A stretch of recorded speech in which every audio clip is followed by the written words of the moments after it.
Talos? I got this. You sure?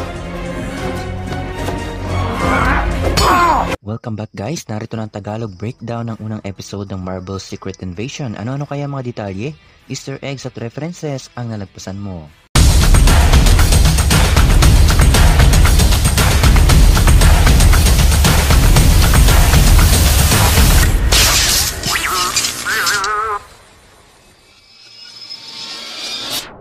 Before we begin, you can comment down below to join in my custom shoutout.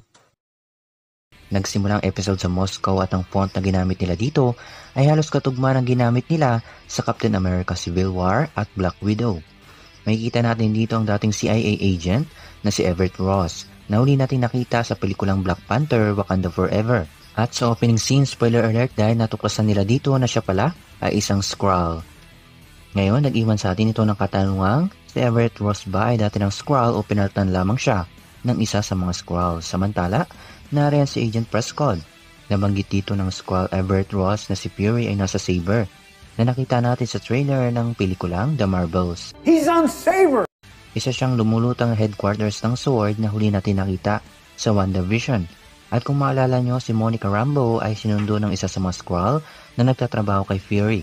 He'd like to meet with you. Where?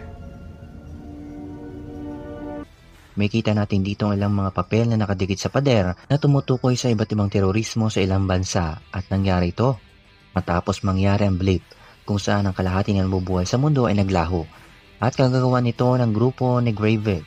Sinusubukan nilang pahinain ang pwersa ng isang bansa at tuluyan itong masakop ng mga Skrulls.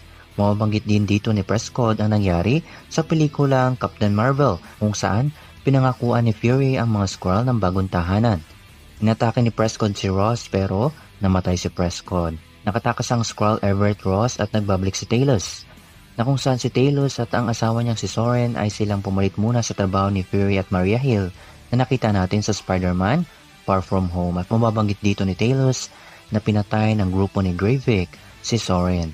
At gaya ng sinabi ko kanina, nangako si Fury na hahanapan ng bagong tahanan ng mga Skrull pero dahil nagpasama siya sa mga naglaho, nagkaroon siya ng trabaho at ngayon hinahanap niya ang kanyang dating sarili. Hindi niya natupad ang pangako sa mga Skrulls. Ang ilang Skrulls gaya ng grupo ni Gravik ay nagagalit, kaya nagdesisyon silang sakupin ang planetang Earth para maging tahanan nila. Si Gravik ang kalaban sa palabas na ito pero pwedeng maging twist na si Talos ang kalaban dito. At maaari rin ang Nick Fury na ito ay hindi talaga si Fury kundi isang Skrull din. Makikita natin ang kasalukuyang presidente na si Ritson. Ngayon, kung mamatay man si Ritson o matukasan siya na isang Skrull, papalitan siya ni Harrison Ford na gaganap bilang si Thunderbolt Ross. Nagbabalik si James Rhodes, ang War Machine. Malay nyo, Skrull din pala si Rhodey dito. Samantala, may kilala natin dito si Sonya Falsworth. Mababanggit niya ang ginawa ni Thanos. I think Thanos' snap changed you. At nabanggit niya kung paano ito binago ang dating Nick Fury. Pinaalalahanan ni Fury si Sonya na huwag patayin lahat ng Skrulls na mahuhuli niya dahil hindi lahat ng Skrulls ay masama. Mapupunta tayo sa kampo ng mga Skrulls na tinatawag na Skrullos na hango sa comics. May kilala natin dito si Gaia na huli natin nakita sa pelikula ni Captain Marvel.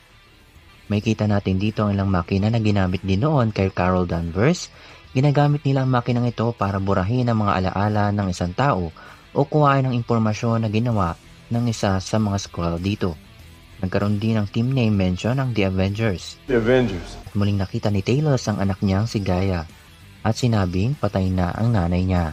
Sa pagkakataong ito, kumampi na si Gaia kay Talos. Ang tanong, kumampi nga ba? Nakapagtataka lang dahil sa bombahan na nangyari. Mababanggit ito ni Maria Hill. Check your footing. Otherwise, someone's gonna get hurt. At ito ang nangyari kay Maria Hill sa huli. Kung totoo mang namatay si Maria Hill, isa itong malaking kawalan kay Fury dahil sa tagal na magkapartner nila, ganito pa nagtapos. Abangan pa ang kasunod na episode ng Marvel Secret Invasion. Ano kaya masasabi nyo sa episode na ito? Comment ka na dyan sa baba. Don't forget to leave a like, subscribe my channel. See you on the next one.